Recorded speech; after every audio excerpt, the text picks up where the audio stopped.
माननीय वित्त मंत्री Shrimati Nirmala Sitharaman ji.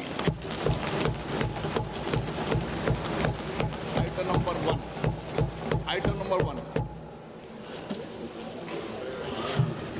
Sir, with your permission, I rise to lay on the table a copy each of the following papers, Hindi and English versions, under Article 281 of the Constitution, Report for 2026 to 2031, Volume 1, Main Report of the 16th Finance Commission. 2. Report for 2026-2031, Volume 2, Annexures of the 16th Finance Commission. Number 3, explanatory memorandum as to the action taken on the recommendations contained in the above report. Item number 2, माननीय वित्त मंत्री Nirmala Sitharaman ji.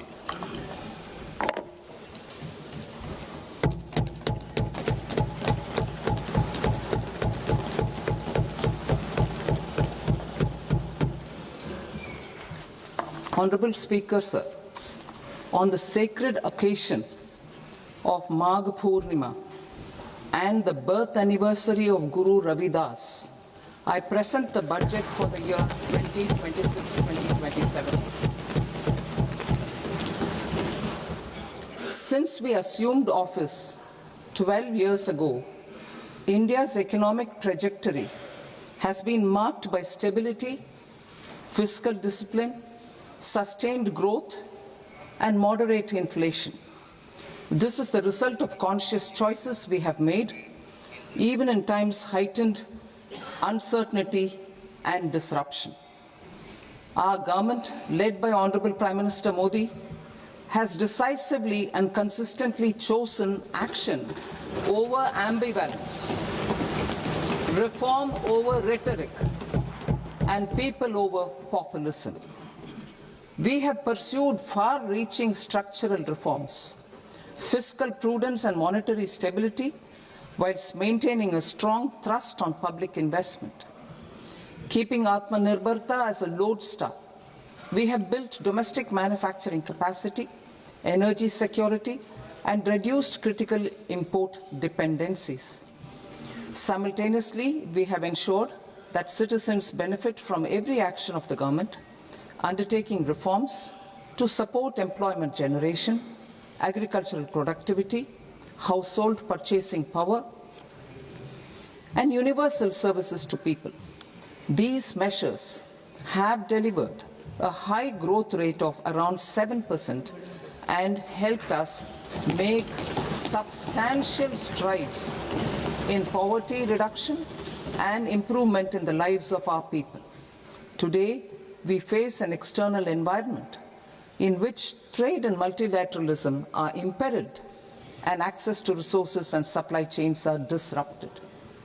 New technologies are transforming production systems while sharply increasing demands on water, energy, and critical minerals.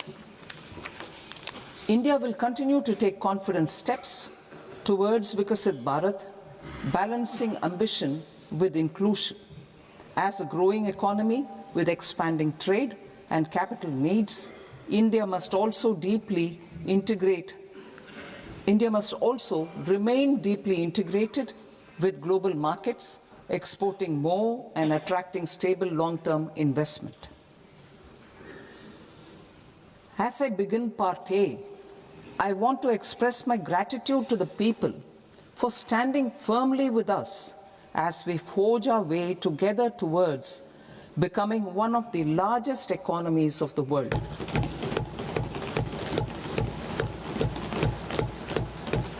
Our aim is to transform aspiration into achievement and potential into performance as we ensure that the dividends of growth reach every farmer, the scheduled caste, the scheduled tribes, the nomads, the youth, the poor, and the women.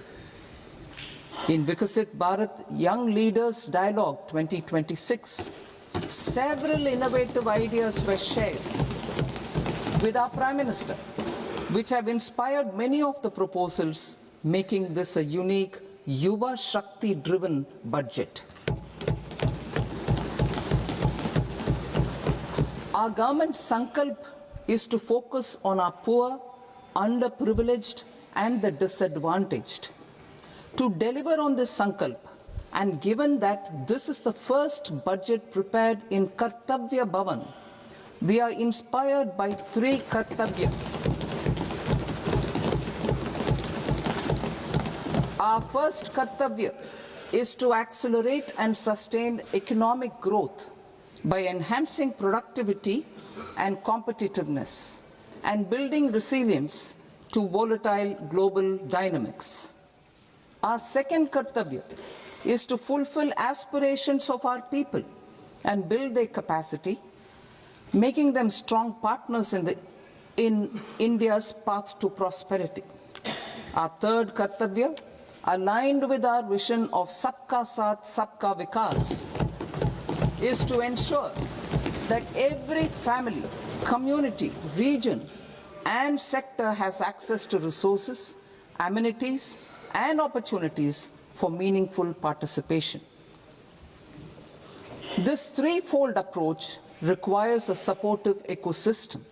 The first requirement is to sustain the momentum of structural reforms, continuous, adaptive, and forward-looking. Second, a robust and resilient financial sector is central to mobilizing savings, allocating capital efficiently, and managing risks. Third, cutting-edge technologies, including AI applications, can serve us as force multipliers for better governance. Reform Express. Our government has undertaken comprehensive reforms towards creating employment, boosting productivity, and accelerating growth.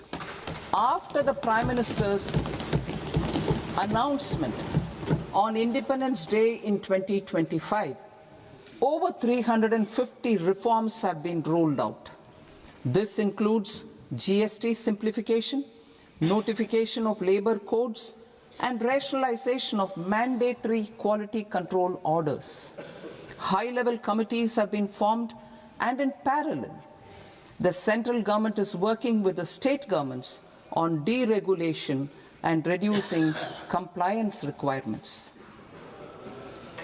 The Reform Express is well on its way and will maintain its momentum to help us fulfill our Kartavya.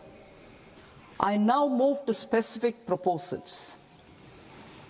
Under our first Kartavya, to accelerate and sustain economic growth, I propose interventions in 6 areas.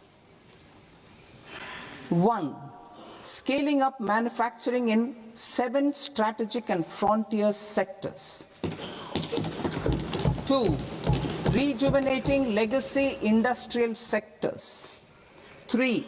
Creating champion MSMEs. 4.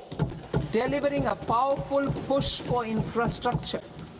5. Ensuring long-term security and stability. And 6. Developing city economic regions. Scaling up of manufacturing in 7 strategic and frontier sectors. Biopharma Shakti, meaning biopharma strategy for health advancement through knowledge, technology, and innovation. India's disease burden is observed to be shifting towards non-communicable diseases like diabetes, cancer, and autoimmune disorders. Biologic medicines are key to longevity and quality of life at affordable costs. To develop India as a global biopharma manufacturing hub,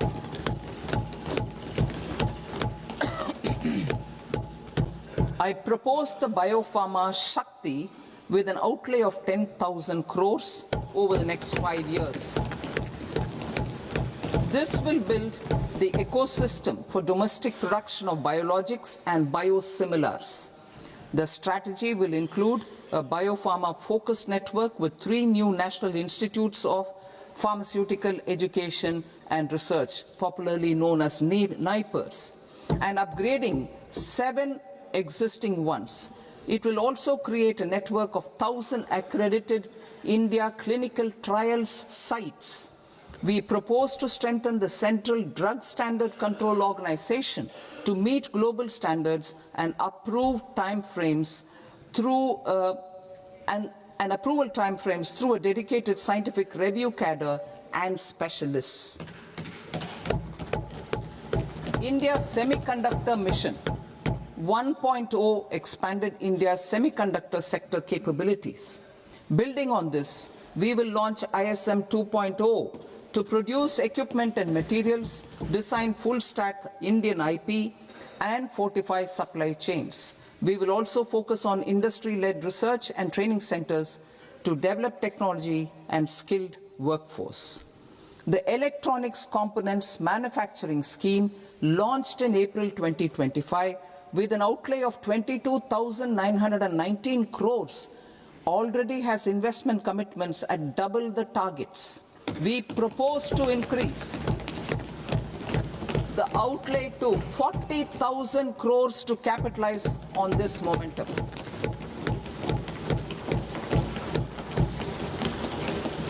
A scheme for rare earth permanent magnets was launched in 2025 November.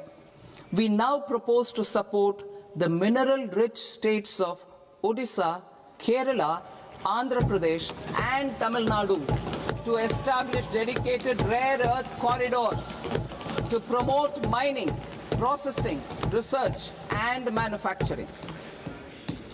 To enhance domestic chemical production and reduction import dependency and reduce import dependency, we will launch a scheme to support states in establishing 3 dedicated chemical parks through challenge route on a cluster-based plug-and-play model. Strong capital goods.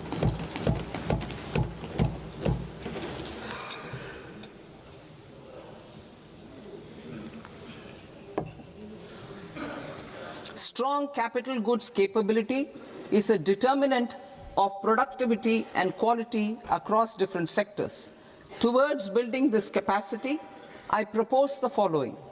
High-tech tool rooms will be established by central public sector enterprises at 2 locations as digitally enabled automated service bureaus that locally design, test and manufacture high-precision components at scale and at lower cost. 2. A scheme for enhancement of construction and infrastructure equipments will be introduced to strengthen domestic manufacturing of high value and technologically advanced CIE. This can range from lifts in a multi-storied apartment or firefighting equipment in multiplexes, large or small, and to tunnel boring equipments for building metros and high-altitude roads. I also propose a scheme for container manufacturing to create a globally competitive container manufacturing ecosystem with a budgetary allocation of 10,000 crores over a 5-year period. For the labor-intensive textile sector, I propose an integrated program with 5 subparts. 1. The National Fiber Scheme for self-reliance in natural fibers, such as silk, wool and jute, man-made fibers, and new-age fibers. Textile expansion and employment scheme to modernize traditional clusters with capital support for machinery, technology upgradation, and common testing and certification centers. 3. The National Handloom and Handicraft Program to integrate and strengthen existing schemes and ensure targeted support for weavers and artisans. Tex Eco Initiative to promote globally competitive and sustainable textiles and apparels. Samarth 2.0 to modernize the upgrade the textile skilling ecosystem through collaboration with industry and academic institutions. Further, I propose to set up mega textile parks in challenge mode. They can also focus on bringing value addition to technical textiles. I propose to launch the Mahatma Gandhi Gram Swaraj initiative to strengthen khadi, handloom and handicrafts. This will help in global market linkage and branding. It will streamline and support training, skilling, quality of process and production. This will benefit our weavers, village industries, one district, one product ODOP initiative, and also our rural youth. India has the potential to emerge as a global hub for high quality, affordable sports goods. I propose a dedicated initiative for sports goods that will promote manufacturing, research, and innovation in equipment design as well as material sciences. Rejuvenation of legacy industrial clusters. I propose to introduce a scheme to revive 200 legacy industrial clusters to improve their cost competitiveness and efficiency through infrastructure and technology upgradation. Creating champion SMEs and supporting micro enterprises. Recognizing MSMEs as a vital engine of growth, I propose a three-pronged approach to help them grow as champions. Equity support. I propose to introduce a dedicated 10,000 crores SME growth fund to create future champions, incentivizing enterprises based on select criteria. I also propose to top up the Self-Reliant India Fund set up in 2021 with 2,000 crores to continue support to micro enterprises and maintain their access to risk capital. Liquidity support. With TREDS, more than 7 lakh crore has been made available to MSMEs. To leverage its full potential, I propose 4 measures. 1. Mandate TREDS as the transaction settlement platform for all purchases from MSMEs by CPSEs, serving as a benchmark for other corporates. 2. Introduce a credit guarantee support mechanism through CGT-MSE for invoice discounting on TREDS platform. 3. Link GEM with TREDS for sharing information with financiers about government purchases from MSMEs, encouraging cheaper and quicker financing. 4.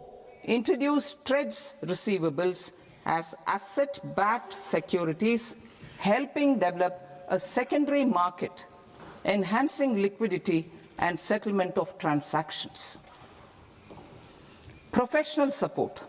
Government will facilitate professional institutions such as the ICAI, ICSI, ICMAI to design short-term modular courses and practical tools to develop a cadre of corporate mitras, especially in Tier 2 and Tier 3 towns. These accredited para-professionals will help MSMEs meet compliance requirements at affordable costs. Infrastructure. During this past decade, our government has undertaken several initiatives for large-scale enhancement of public infrastructure, including through new financing instruments such as Infrastructure Investment Trust (InvITs) and Real Estate Investment Trust (REITs), and institutions like NIIF and NABFID. We shall continue to focus on developing infrastructure in cities with over 5 lakh population, that is Tier 2, Tier 3 cities, which have expanded to become growth centers.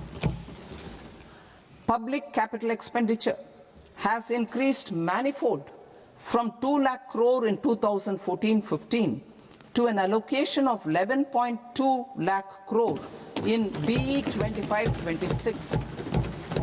In this coming year, that is financial year 2026-27, I propose to increase it to 12.2 lakh crores to continue the momentum. To strengthen the confidence of private developers regarding risks during infrastructure development and construction phase, I propose to set up an infrastructure risk guarantee fund to provide prudentially calibrated partial credit guarantee to lenders. Over the years, RITES have emerged as a successful instrument for asset monetization. I propose to accelerate recycling of significant real estate assets of the CPSEs through the setting up of dedicated RITES. To promote environmentally sustainable movement of cargo, I propose to 1. Establish new dedicated freight corridors connecting Dankuni in the east to Surat in the west. Operationalize 20 new national waterways over the next 5 years, starting with National Waterways 5 in Orissa to connect mineral-rich areas of Talcher and Angul and industrial centers like Kalinga Nagar to the ports of Paradeep and Dhamra. Training institutes will be set up as regional centers of excellence for development of required manpower for these waterways. This will benefit youth in the entire stretch of the waterways to train and acquire skills. Further, a ship repair ecosystem catering to inland waterways will also be set up at Varanasi and Patna. And C, launch a coastal cargo promotion scheme for incentivizing a modal shift from rail to road to increase the share of inland waterways and coastal shipping from 6% to 12% by 2047.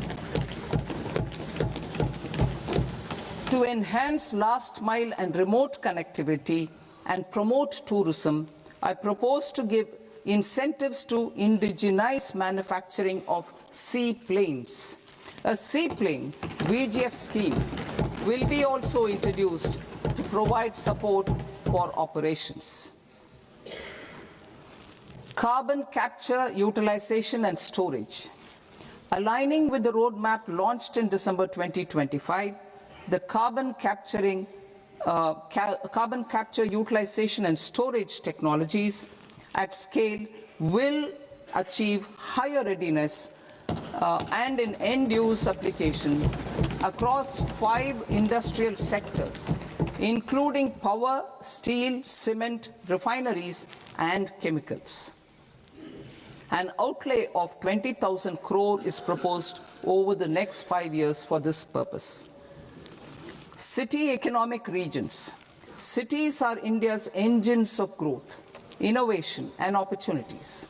We shall now focus on Tier 2, Tier 3 cities, and even temple towns, which need modern infrastructure and basic amenities. This budget aims to further amplify the potential of cities to deliver the economic power of agglomerations by mapping city economic regions based on their specific growth drivers. An allocation of 5,000 crore per CER over 5 years is proposed for implementing their plans through a challenge mode with a reform-cum-result-based financing mechanism.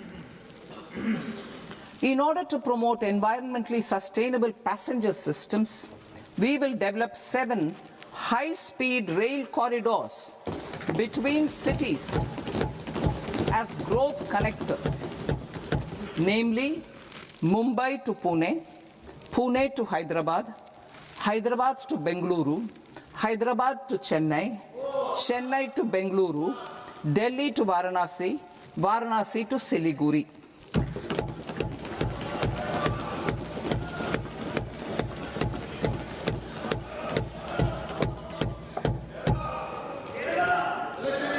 Financial sector.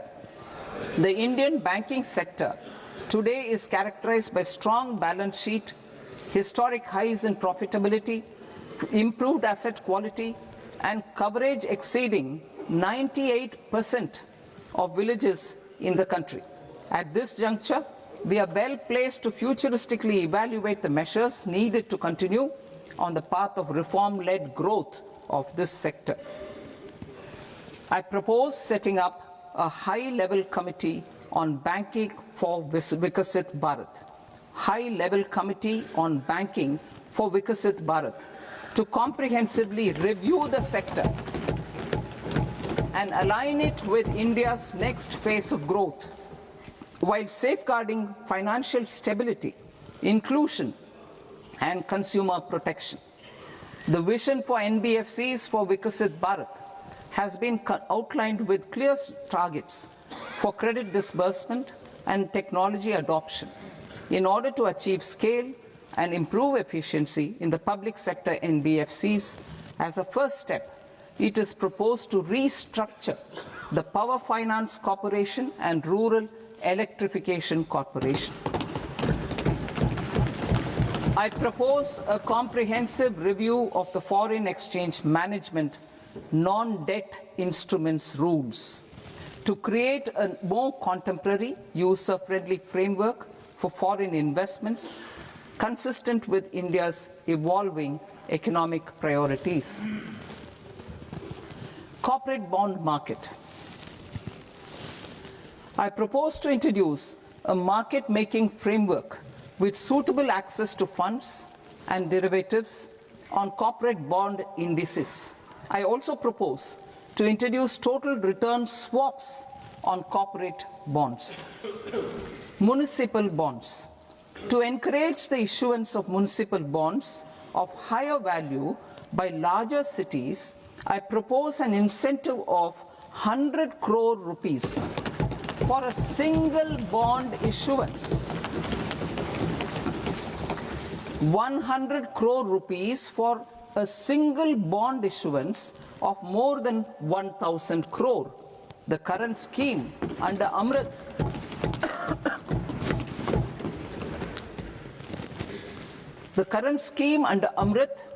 which incentivizes issuances up to 200 crores only, will also continue to support smaller and medium towns. That will also continue to support the smaller and medium towns. Ease of doing business. Individual persons resident outside India, PROI, will be permitted to invest in equity instruments of listed Indian companies through the Portfolio Investment Scheme. It is also proposed to increase the investment limit for an individual PROI under the scheme from 5% to 10%, with an overall investment limit for all individual PROIs to 24% from the current 10%. Emerging technologies including AI. 21st century is technology-driven.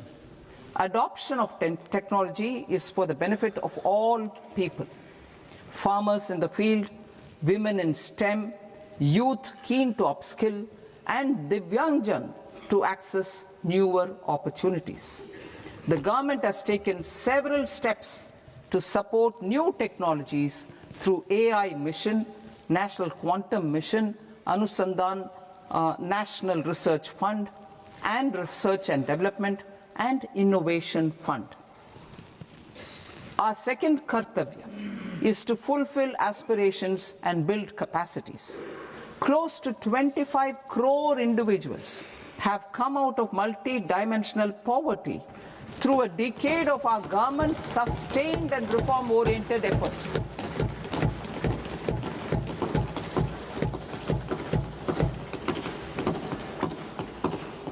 Our government has therefore decided to place a renewed emphasis on the service sector to provide a pathway to fulfilling aspirations of a youthful India with the following measures.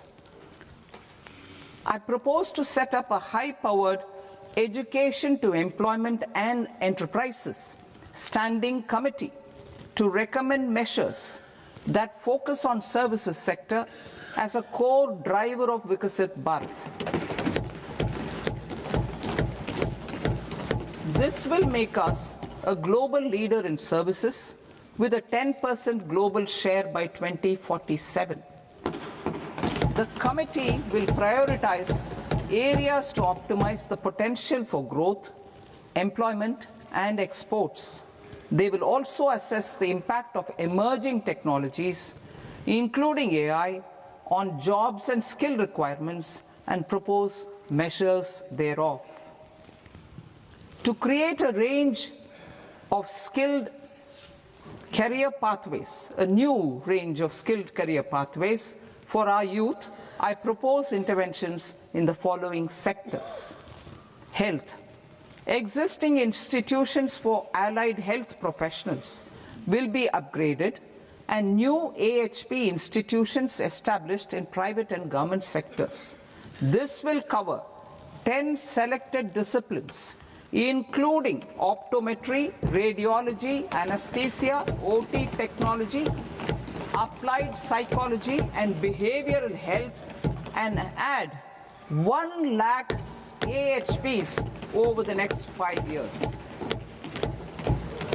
A strong care system covering geriatric and allied care services will be built.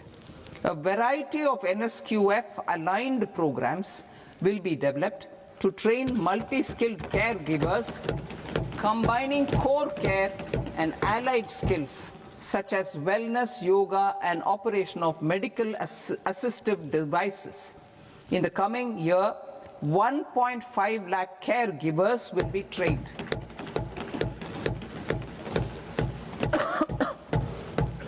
Hubs for medical value tourism. To promote India as a hub for medical tourism services, I propose to launch a scheme to support states in establishing 5 regional medical hubs in partnership with the private sector. These hubs will serve as integrated healthcare complexes that combine medical, educational, and research facilities. They will have Ayush centers, medical value tourism facilitation centers, and infrastructure for diagnostics, post-care, and rehabilitation. These hubs will provide diverse opportunities, job opportunities for health professionals, including doctors and AHPs. Ancient Indian yoga, already respected in several parts of the world, was given a mass global recognition when Honorable Prime Minister took it to the UN. Post-COVID, Ayurveda gained a similar global acceptance and recognition. Exporting quality Ayurveda products helps farmers who grow the herbs and youth who process the products. To meet growing global demand, a few more steps are being taken. I propose to 1. Set up 3 new All India Institutes of Ayurveda. 2. Upgrade Ayush pharmacies and drug testing labs for higher standards of certification ecosystem and make available more skilled personnel. 3. Upgrade the WHO Global Traditional Medicine Center in Jamnagar to bolster evidence-based research, training, and awareness for traditional medicine. Animal husbandry. Livestock contributes to close to 16% of farm income, including of poor and marginal households. To scale up availability of veterinary professionals by more than 20,000, I propose to roll out a loan-linked capital subsidy support scheme for establishment of veterinary and para-veterinary colleges, veterinary hospitals, diagnostic laboratories, and breeding facilities in private sector. Collaboration between Indian and foreign institutions will also be facilitated. Orange economy. India's animation, visual effects, gaming and comics sector, AVGC sector, is a growing industry projected to require 2 million professionals by 2030. I propose to support the Indian Institute of Creative Technologies, Mumbai, in setting up AVGC content creator labs in 15,000 secondary schools all over the country and 500 colleges. The Indian design industry is expanding rapidly, and yet there is a shortage of Indian designers. I propose to establish, through Challenge Route, a new National Institute of Design to boost design education and development in the eastern region of India.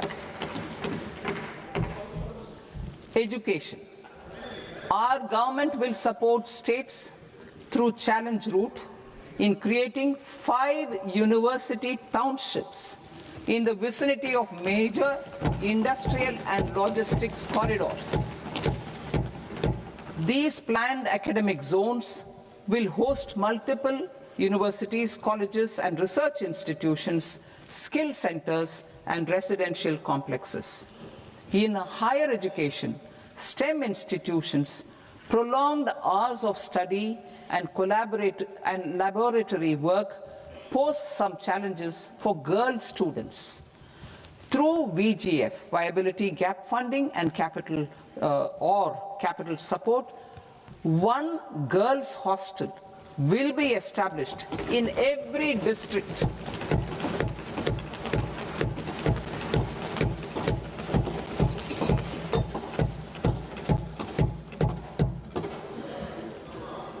To promote astrophysics and astronomy via immersive experiences, 4 telescope infrastructure facilities will be set up or upgraded. The National Large Solar Telescope, the National Large Optical Infrared Telescope, the Himalayan Chandra Telescope, and the Cosmos 2 Planetarium. Tourism. The tourism sector has the potential to play a large role in the employment generation, forex earnings, and expanding the local economy. I propose to set up a National Institute of Hospitality by upgrading the existing National Council for Hotel Management and Catering Technology. It will function as a bridge between academia, industry, and government. I also propose a pilot scheme for upskilling 10,000 guides in 20 iconic tourist sites through a standardized, high-quality, 12-week training course in hybrid mode in collaboration with the Indian Institute of Management. A national destination digital knowledge grid will be established to digitally document all places of significance, cultural, spiritual, and heritage. This initiative will create a new ecosystem of jobs for local researchers, historians, content creators, and technology partners. India has the potential and opportunity to offer world-class trekking and hiking experience. We will develop ecologically sustainable mountain trails in Himachal Pradesh, Uttarakhand, and Jammu Kashmir. Also in Araku Valley in the Eastern Ghats and Podigai Malai in the Western Ghats. Turtle trails along key nesting sites in the coastal areas of Odisha, Karnataka, and Kerala. And 3 bird watching trails along the Pulikat Lake in Andhra Pradesh, Tamil Nadu. It's on the border. Under the visionary leadership of Honorable Prime Minister, we established the International Big Cat Alliance in 2024. This year, India is hosting the first ever Global Big Cat Summit, where heads of governments and ministers from 95 range countries will deliberate on collective strategies for conservation. Heritage and culture tourism. I propose to develop 15 archaeological sites, including Lothal, Dholavira, Rakhi Gadi, Adichanallu, Saranath, Hastinapur, and Leh Palace into vibrant experiential cultural destinations. Excavated landscapes will be open to the public through curated walkways. Immersive storytelling skills and technologies will be introduced to help conservation labs, interpretation centers, and guides. The sports sector provides multiple means of employment, skilling, and job opportunities.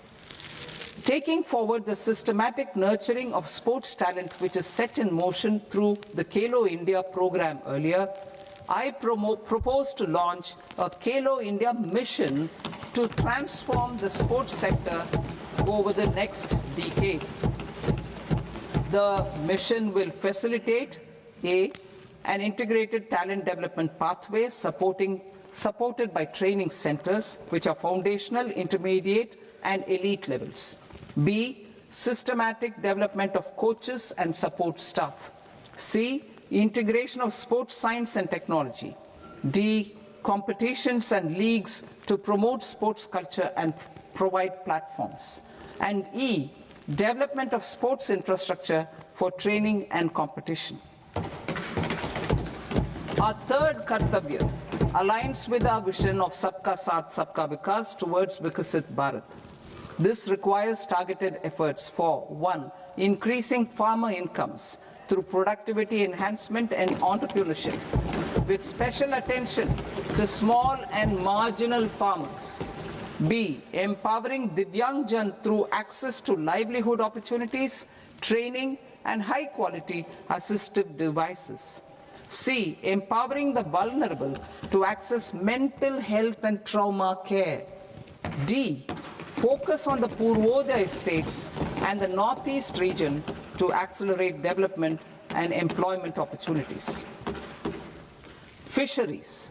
We will undertake initiatives for integrated development of 500 reservoirs and Amrit Sarovars. 2. Strengthen the fisheries value chain in coastal areas and enable market linkages involving startups and women-led groups together with fish farmer producer organizations. Animal husbandry. To provide quality employment opportunities in rural and peri-urban areas, we will support the animal husbandry sector in entrepreneurship development through A. A credit-linked subsidy program. B. Scaling up and modernization of livestock enterprises. C. Enhanced creation of livestock, dairy, and poultry. Enhanced creation of livestock, dairy, and poultry-focused integrated value chains. And D.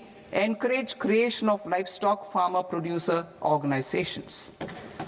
High-value agriculture. To diversify farm outputs, increase productivity, enhance farmers' incomes, and create new employment opportunities, we will support high-value crops such as coconut, sandalwood, cocoa, cashew in the coastal areas, agar trees in northeast, and nuts such as almonds, walnuts, and pine nuts in our hilly regions. All of them will be supported. India is the world's largest producer of coconuts. About 30 million people, including nearly 10 million farmers, depend on coconuts for their livelihood. To further enhance competitiveness in coconut production, I propose a coconut promotion scheme to increase production and enhance productivity through various interventions, including replacing and non-productive trees with new saplings or plants or varieties in major coconut growing states. A dedicated program is proposed for Indian cashew and cocoa to make India self-reliant in raw cashew and coconut production and processing, enhance export competitiveness, and transform Indian cashew and Indian cocoa into premium global brands by 2030. Sandalwood. Sandalwood is closely linked to India's social and cultural heritage.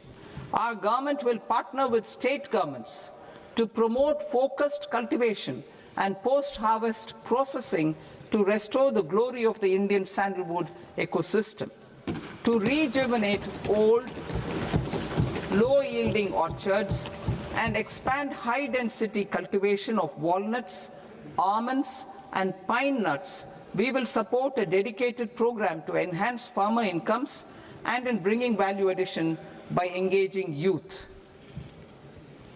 Bharat Vistar, that is virtually integrated system to access agricultural resources. I propose to launch Bharat Vistar, a multilingual AI tool that shall integrate the AgriStack portals and the ICAR package on agricultural practices with AI systems. This will enhance farm productivity, enable better decisions for farmers, and reduce risk by providing customized advisory support. She Marts for rural women-led enterprises. Building on the success of Lakpati Didi program, I propose to help women take the next step from credit-linked livelihoods to being owners of enterprises. Self-help entrepreneur, She Marts will be set up as community-owned retail outlets within the cluster-level federations through enhanced and innovative financing instruments. Empowering Divyangjan. Divyangjan Kaushal Yojana. Information technology, AVGC sectors, hospitality and food and beverages sectors often offer task-oriented and process-driven roles which are suitable for Divyangjan. We will ensure dignified livelihood opportunities through industry-relevant and customized training specific to each Divyangjan group. Divyang Sahara Yojana. Timely access to high-quality assistive devices for all eligible Divyangjan is a fundamental need. I propose to 1. Support the Artificial Limbs Manufacturing Corporation of India, Alimco, to set up and to scale up production of assistive devices, invest in R&D and AI integration, strengthen PM Divyasha Kendras, and support setting up of assistive technology marts as modern retail style centers where Divyangjan and senior citizens can see, try and purchase assistive products. Reaffirming our commitment to mental health and trauma care. There are no national institutes for mental health care in North India. We will therefore set up a NIMHANS 2 and also upgrade national mental health institutes in Ranchi and in Tezpur as regional apex institutions. Emergencies expose families, particularly the poor and vulnerable, to unexpected expenditure. We will strengthen and increase these capacities by 50% in district hospitals by establishing emergency and trauma care centers. Focus on Purvodaya states and northeastern regions. Purvodaya, I propose the development of an integrated East Coast industrial corridor with a well-connected node at Durgapur, creation of 5 tourism destinations in 5 Purvodaya states, and the provision of 4,000 e-buses. Buddhist sites in northeastern region. The northeastern region is a civilizational confluence of Theravada and Mahayana or Vajrayana traditions. I propose to launch a scheme for development of Buddhist circuits in Arunachal Pradesh, Sikkim, Assam, Manipur, Mizoram, and Tripura. The scheme will cover preservation of temples and monasteries, pilgrimage interpretation centers, connectivity, and pilgrim amenities. 16th Finance Commission. On 17th November 2025, the 16th Finance Commission submitted its report to the President. As mandated under Article 281 of the Constitution, the government is to lay the report along with the explanatory memorandum on the action taken report on the recommendations of the Commission in Parliament, which, Sir, Honourable Speaker, you've allowed me to do at the commencement of the session. The government has accepted the recommendation of the Commission to retain the vertical share of devolution at 41%. As recommended by the Commission, I have provided 1.4 lakh crores of rupees to the states for the year 2026-2027 as Finance Commission grants. These include rural and urban local body and disaster management grants. Fiscal consolidation. Government has been delivering on our fiscal commitments consistently without compromising on social needs. To strive towards accepted standards of fiscal management in Budget 25-26, I had indicated that the central government would target reaching a debt to GDP ratio of 50 plus or minus 1% by 2030-31. In line with this, the debt to GDP ratio is estimated to be 55.6% of GDP in BE 26-27, compared to 56.1% of GDP in RE 25-26. A declining debt to GDP ratio will gradually free up resources for priority sector lending and expenditure by reducing the outgo on interest payments. One of the main operational instruments for debt targeting is the fiscal deficit. I am happy to inform this august House that I fulfilled my commitment made in 2021-2022 to reduce fiscal deficit below 4.5% of GDP by 25-26. In RE 25-26, the fiscal deficit has been estimated at par with BE of 2025-26 at 4.4% of GDP. In line with the new fiscal prudence path of debt consolidation, the fiscal deficit in BE 26-27 is estimated to be 4.3% of the GDP.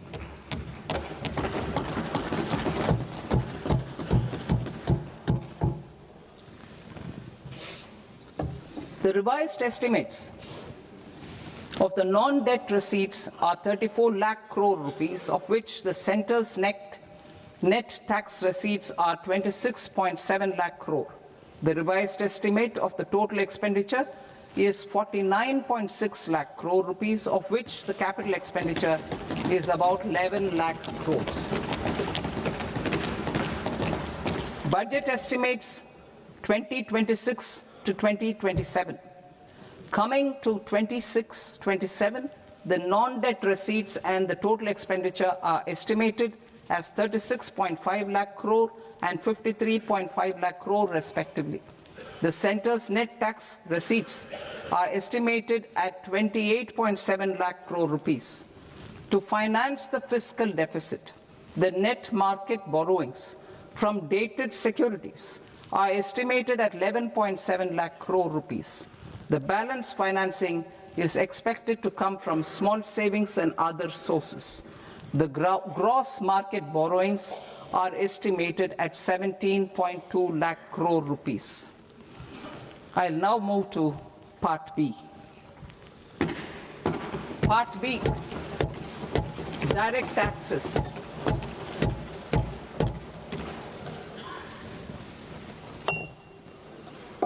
Honorable Speaker, sir, I now present my proposals on direct taxes. New Income Tax Act. In July 2024, I announced a comprehensive review of the Income Tax Act 1961. This was completed in a record time, and the Income Tax Act 2025 will come into effect from 1st April 2026. The simplified income tax rules and forms will be notified shortly, giving adequate time to taxpayers to acquaint themselves with its requirements. The forms have been redesigned such that ordinary citizens can comply without difficulty. Ease of living. I propose that any interest awarded by the Motor Accident Claims Tribunal to a natural person will be exempt from income tax, and any TDS on this account will be done away with.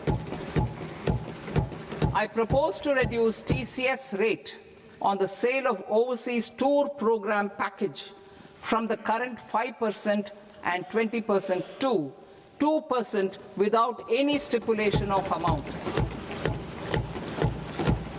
I propose to reduce TCS rate for pursuing education and for medical purposes under the Liberalized Remittance Scheme, popularly known as LRS, from 5% to 2%. Supply of manpower services is proposed to be specifically brought within the ambit of payment to contractors for the purpose of TDS to avoid ambiguity. Thus, TDS on these services will be at the rate of either 1% or 2% only. I propose a scheme for small taxpayers, wherein a rule-based automated process will enable obtaining a lower or nil deduction certificate instead of filing an application with the assessing officer. For the ease of taxpayer holding securities in multiple companies, I propose to enable depositories to accept Form 15G or Form 15H from the investor and provide it directly to various relevant companies. I propose to extend time available for revising returns from 31st December to up to 31st March with the payment of a nominal fee. I also propose to stagger the timeline for filing of tax returns. Individuals with ITR 1 and ITR 2 returns will continue to file till 31st July, and non-audit business cases or trusts are proposed to be allowed time till 31st August. TDS on sale of immovable property by a non-resident is proposed to be deducted and deposited through resident buyers and his or her PAN-based challan instead of requiring a TAN, which is a temporary accounting number. To address practical issues of small taxpayers like students, young professionals, tech employees, relocated NRIs, and such others, I propose to introduce a one-time 6-month foreign asset disclosure scheme for these taxpayers to disclose income or assets below a certain size. This scheme would be applicable for two categories of taxpayers, namely, A, who did not disclose their overseas income or assets, and B, who disclosed their overseas income and or paid due tax but could not declare the asset acquired. For category A, the limit of undisclosed income or asset is proposed to be up to 1 crore rupees. they need to pay 30% of fair market value of asset or 30% of undisclosed income as tax and 30% as additional income tax in lieu of penalty, and would thereby get immunity from prosecution. For category B, asset value is proposed to be up to 5 crore rupees. Here, immunity from both penalty and prosecution will be available with a payment of fee of 1 lakh rupees. Rationalizing penalty and prosecution. Multiplicity of proceedings are hindrance to the ease of doing business. I propose to integrate assessment and penalty proceedings by way of a common order for both. There will be no interest liability on the taxpayer on the penalty amount for the period of appeal before the first appellate authority, irrespective of the outcome of appeal process. Further, quantum of prepayment is being reduced from 20% to 10% and will continue to be calculated only on core tax demand.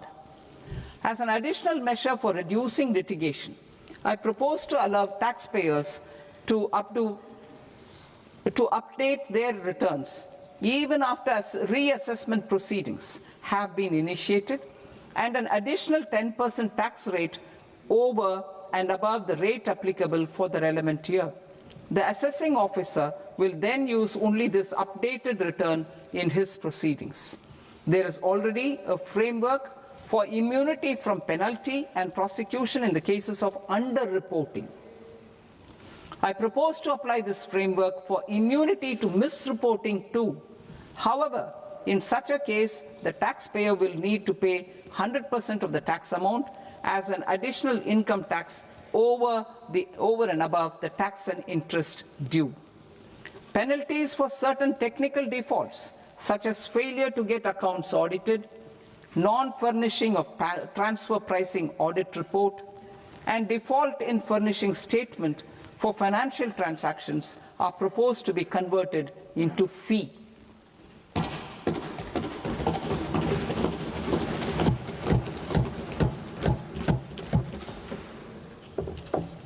I propose to rationalize prosecution framework under Income Tax Act while maintaining a careful balance for deterrence in some serious offence. Non-production of books of account and documents and requirement of TDS payment where payment is made in kind are being decriminalized. Further, minor offences will attract fine only. The remaining prosecutions will be graded commensurate with the quantum of offence. They will entail only simple imprisonment with maximum imprisonment reduced to 2 years and power to courts to convert even those into fines. There is no penalty. There is no penalty presently for non-disclosure of non-immovable foreign assets with aggregate value less than 20 lakh rupees. I propose to also provide them with immunity from prosecution with retrospective effect from 1/10/2024.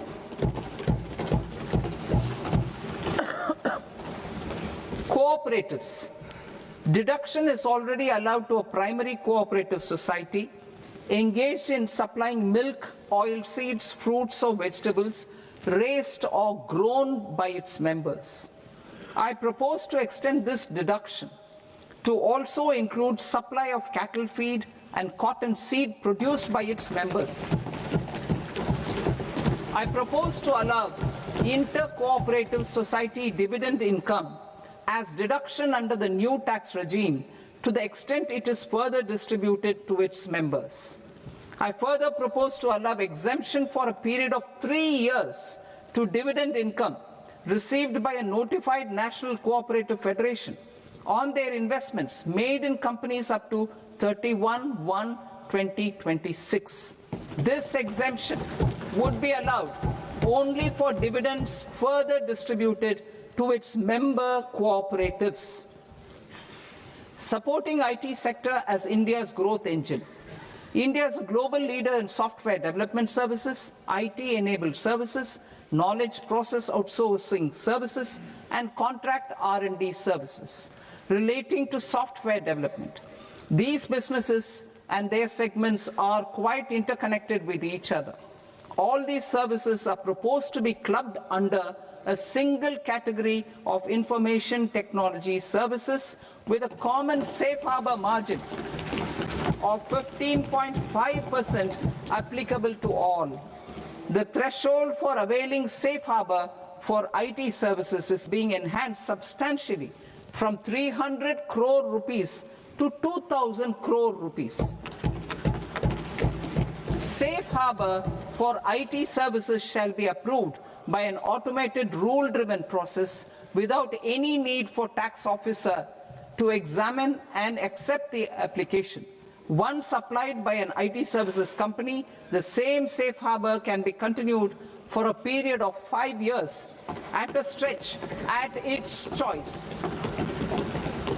For IT services companies who want to conclude advanced pricing agreement, APA, I propose to fast-track unilateral APA process for IT services and endeavor to conclude it within a period of 2 years. The period of 2 years can be extended by a further period of 6 months on taxpayers' request.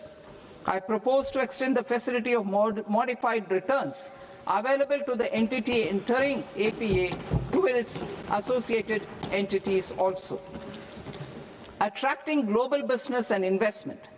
Recognizing the need to enable critical infrastructure and boost investment in data centers, I propose to provide tax holiday till 2047 to any foreign company that provides cloud services to customers globally by using data center services from India. It will, however, need to provide services to Indian customers through an Indian reseller entity. I also propose to provide a safe harbor of 15% on cost in case the company providing data center services from India is a related entity. To harness the efficiency of just-in-time logistics for electronic manufacturing, I propose to provide safe harbor to non-residents for component warehousing in a bonded warehouse at a profit margin of 2% of the invoice value. The resultant tax of about 0.7% will be much lower than in competing jurisdictions. To provide fillip to toll manufacturing in India, I propose to provide exemption from income tax for 5 years to any non-resident who provides capital goods, equipment, or tooling to any toll manufacturer in a bonded zone. To encourage vast pool of global talent to work in India for a longer period of time, I propose to provide exemption to global, non-India sourced income of a non-resident expert for a stay period of 5 years under notified schemes. I propose to provide exemption from minimum alternate tax, the MAT, to all non-residents who pay tax on presumptive basis. Tax administration. I propose to constitute a joint committee of Ministry of Corporate Affairs and Central Board of Direct Taxes for incorporating the requirements of income computation and disclosure standards, the ICDS, in the Indian Accounting Standards, IND AS itself. Separate accounting requirement based on ICDS will be done away with from the tax year 27-28. To support Prime Minister Modi's vision of homegrown accounting and advisory firms to become global leaders, I propose to rationalize the definition of accountant for the purposes of safe harbor rules. Other tax proposals.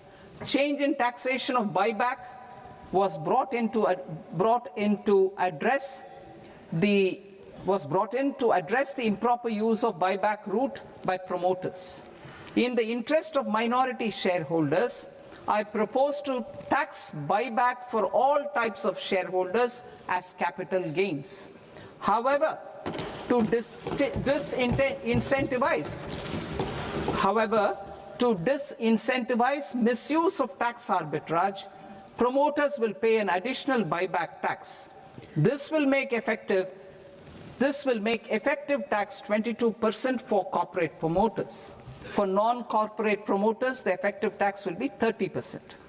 TCS rate for sellers of specific goods, namely alcoholic liquor, scrap, and minerals, will be rationalized to 2%, and that on tendu leaves will be reduced from 5% to 2%. I propose to raise the STT on futures to 0.05% from the present 0.02%.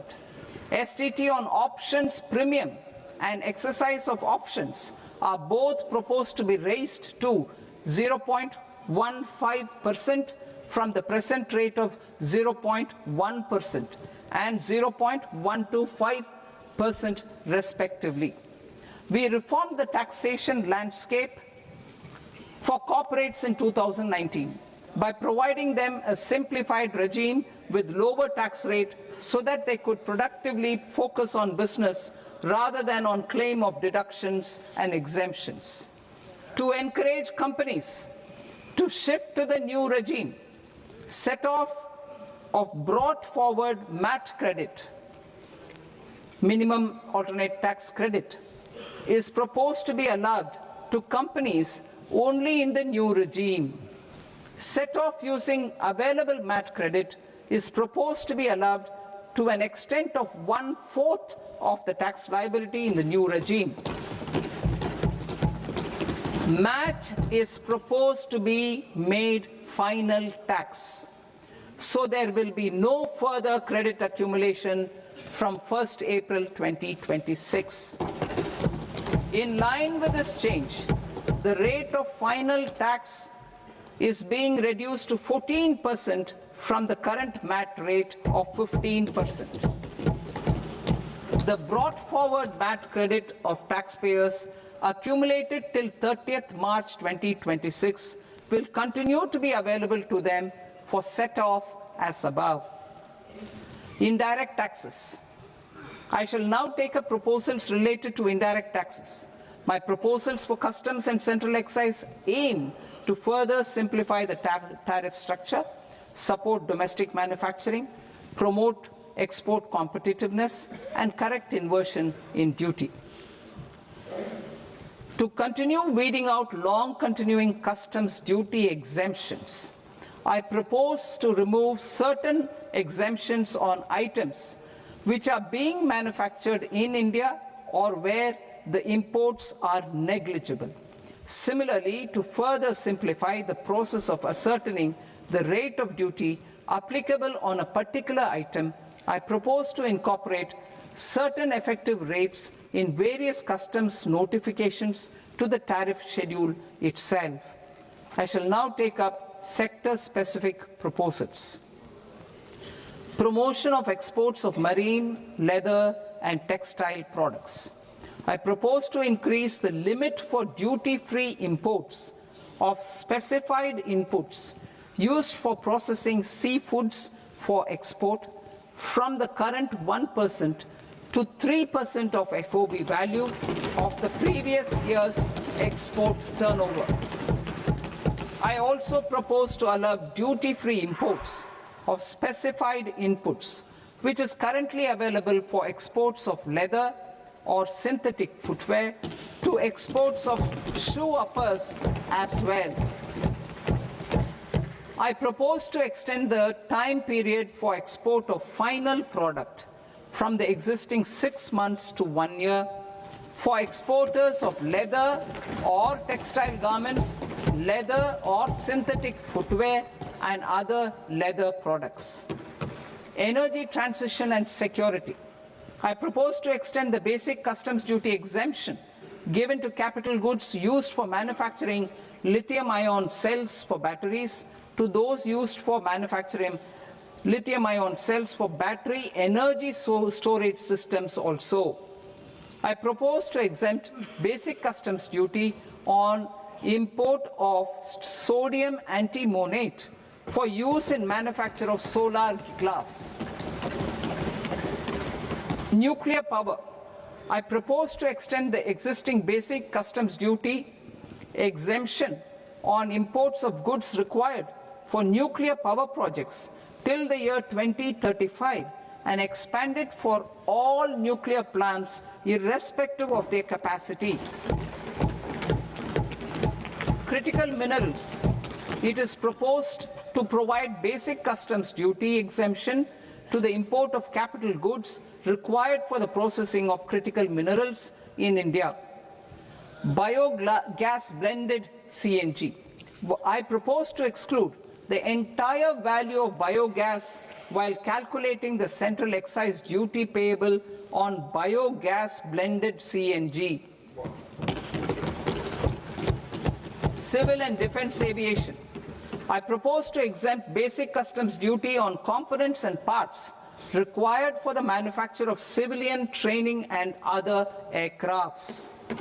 It is proposed to exempt basic customs duty on raw materials imported for the manufacture of parts of aircraft to be used in maintenance, repair, or overall requirements by units in the defense sector. Electronics. To deepen value addition in the consumer electronics sector, I propose to exempt basic customs duty on specified parts used in the manufacture of microwave ovens. Special economic zone. To address the concerns arising about utilization of capacity by manufacturing units in the special economic zones due to global trade disruptions, I propose as a special one-time measure to facilitate sales by eligible manufacturing units in SEZs to the domestic tariff area at concessional rates of duty. The quantity of such sales will be limited to a prescribed proportion of their exports. Necessary regulatory changes will be undertaken to operationalize the measures while ensuring level playing field for the units working in the DTA. Ease of living. To rationalize the customs duty structure for goods imported for personal use, I propose to reduce the tariff rate on all dutiable goods imported for personal use from 20% to 10%. To provide relief to patients, particularly those suffering from cancer, I propose to exempt basic customs duty on 17 drugs or medicines. I propose also to add 7 more rare diseases for the purposes of exempting import duties on personal imports of drugs, medicines, and food for special medical purposes used in their treatment. Customs process. India's role and share in the global trade is poised for a major leap in line with our ambition and journey towards Vikasit Bharat. In this regard, I propose many measures for custom processes to have minimal intervention for smoother and faster movement of goods and greater certainty to the trade. Trust-based systems. I propose to enhance duty deferral period for Tier 2 and Tier 3 authorized economic operators, known as AEOs, from 15 days to 30 days. I propose to provide eligible manufacturer importers the same duty deferral facility. This should encourage them to get themselves accredited as a full-fledged Tier 3 AEO in due course. To provide greater certainty and for better business planning, I propose to extend validity period of advance ruling binding on customs from the present 3 years to 5 years. In the spirit of the whole of government approach,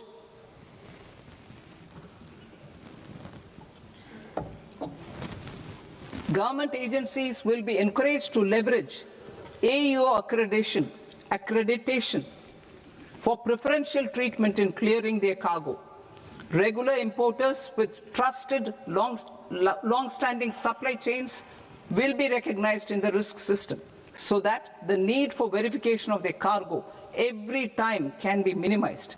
Export cargo using electronic sealing. Export cargo using electronic sealing will be provided through clearance from the factory premises to the ship. For import of goods not needing any compliance, filing of bill of entry by a trusted importer and arrival of goods will automatically notify customs for completing their clearance formalities. This will enable goods to be released immediately on arrival.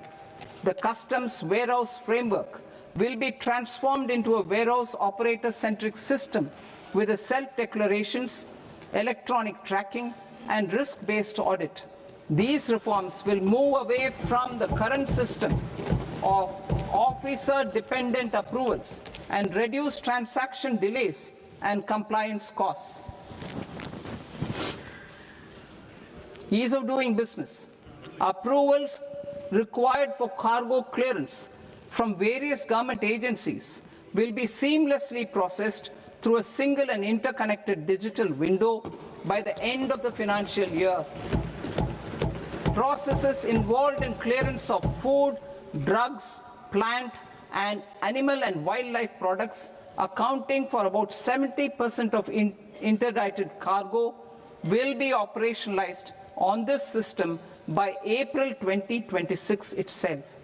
For goods not having any compliance requirement, clearance will be done by customs immediately after online registration is completed by the importer, subject to the payment of duty. Customs integrated system will be rolled out in 2 years as a single integrated and scalable platform for all customs processes. Utilization of non-intrusive scanning with advanced imaging and AI technology for risk assessment will be expanded in a phased manner with the objective to scan every container across all the major ports. New export opportunities to support Indian fishermen to fully harness the economic value of marine resources beyond our territorial waters. The following measures will be taken. A. Fish catch by an Indian fishing vessel in exclusive economic zone or on the high seas will be made free of duty. Landing of such fish on foreign port will be treated as export of goods.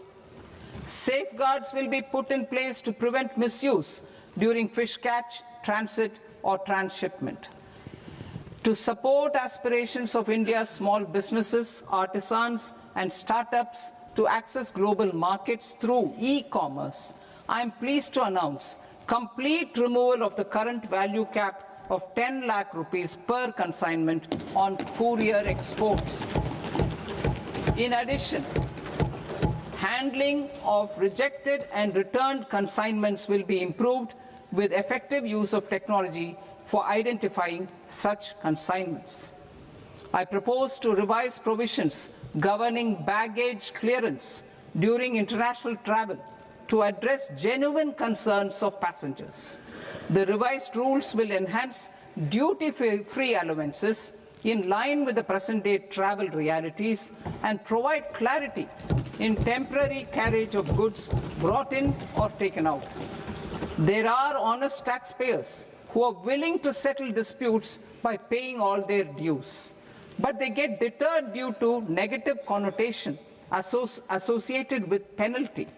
They will now be able to close cases by paying an additional amount in lieu of penalty. Honorable Speaker, sir, with this, I commend the budget to this august House. Jai Hind.